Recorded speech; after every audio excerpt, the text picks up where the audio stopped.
దీనికేమో ముక్కుండదు, దీనికేమో రెక్కుండదు, దీనికేమో కాలుండదు. ఇవన్నీ ఏందంటే మన తప్పిదాల వల్లనే జరుగుతా ఉంటాయి కొన్ని. కొన్నేమో వాటి వలన కూడా జరుగుతా ఉంటాయి.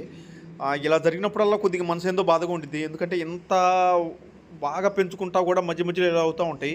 ఇంక ఈ బర్డ్స్ అని అసలు ఎవరికీ ఇవ్వటానికి ఉండదు. ఈ 2 బర్డ్స్ మాత్రం వేరే షాపులలో ఇచ్చిందే. ఇలా మొన్న కూడా మన సన్కాన్యూర్ చనిపోయింది. చిన్న 20 డేస్ చిక్ తీసి అట్లా పెంచాను దీన్ని. అలా చనిపోయిందది.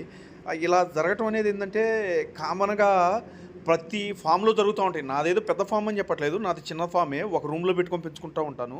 ఇలా జరిగినప్పుడు ఏందంటే మనీ లాస్ అనే సంగతి వదిలేయండి. మనీ లాస్ ఎట్లైనా సంపాదిస్తా ఉంటాం. ఇలా జరిగినప్పుడు కొద్దిగా ఎలా ఫీల్ అవుతామంటే అంటే డబ్బులు పోయినని బాధ అని అసలు ఉండదు. కానీ పక్షులు పోయినాయి అని బాధ. ఈ సనకానీరు అనేది చాలా గొడవ చేస్తూ ఉండేది. కానీ ఒక్కసారిగా అట్లా లేచేదలికి నాకు చాలా ఇబ్బంది అనిపించింది ఆ రోజంతా. ఇంత చిన్నప్పుడు చిక్స్ తీసుకుంటా ఉంటాం. ఒక్కోసారి 15 డేసు, 20 డేసు, 10 డేస్ చిక్స్ కూడా తీసిన రోజులున్నాయి నేను. అలా జరుగుతా ఉంటాయి. కానీ ఏందంటే ఇయన్నీ మాటల్లో చెప్పలేము మనం అసలు.